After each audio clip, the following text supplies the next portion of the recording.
talk about bias, unconscious bias in the interview process. Um, there's only so much that you can do to counter that, but you can. We'll take a look at some of the types of bias.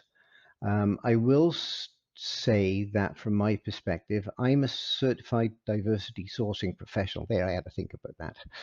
Certified diversity sourcing professional. Everything that we do with regards to behavioral profiling, cognitive testing, structured interviews is all about ensuring that we minimize bias as much as possible. However, some organizations can't quite help themselves. And for those organizations that can't quite help themselves, use their bias against them. It's so there's a couple of things you can do. Um, let's sort of review some of the types of bias.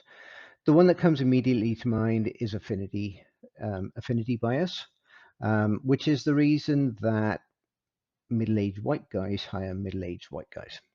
That's pretty much affinity bias. Could be a couple other things going on as well.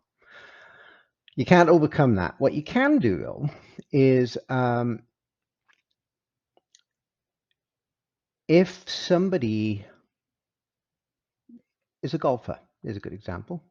If they've got on their LinkedIn profile that they're a ex-champion, like professional golfer or whatever, golf pro. Oh, I like golf. Get into that conversation. I play quite a bit. I remember here, whatever. It could be volunteer activities, anything, any personal information that they've got on their LinkedIn profile. Become an expert on it. And start redressing the balance. Then you can use that affinity bias in your favor if it exists. Beyond that, the halo effect,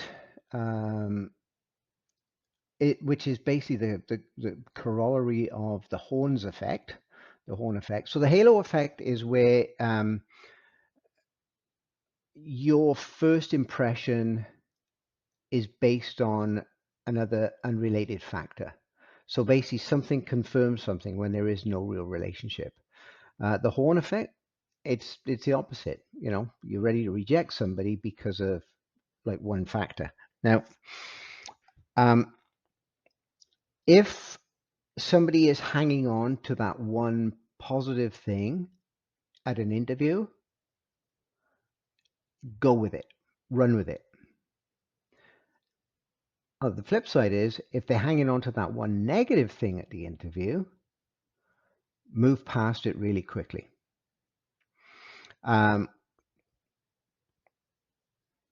Various social biases are quite difficult to overcome, but frankly, if those social biases exist, you probably wouldn't have got as far as the interview in the first place. Confirmation bias is where you form an initial judgment on somebody, and then look for information to confirm it.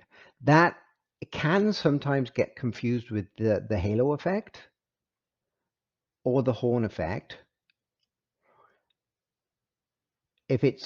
And so for the same reasons as the halo and the Horn effect, if you see it, either run with it or move them off it very quickly.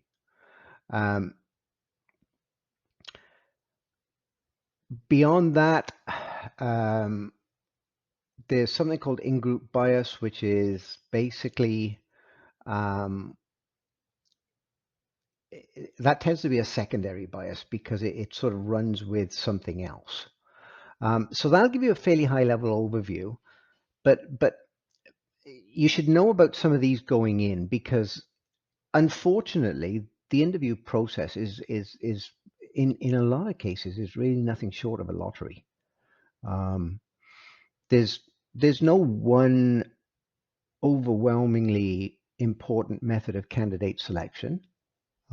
So if you can get through that one important interview, that first interview. Then you're going to get into the nuts and bolts a little bit. So review some of the biases. Have a think about some of the interviews you've been on, what went wrong, why it went wrong, and maybe look at that as a learning. The reality is we don't like it, but if somebody's going to use it against you, then you get to use it against them. The goal here is to get yourself to an offer. And at that point, you can decide if you want the job or not. It's not right, but it's the environment that we're playing in, so we just have to deal with that as it is. So, hope this helps, and on to the next one.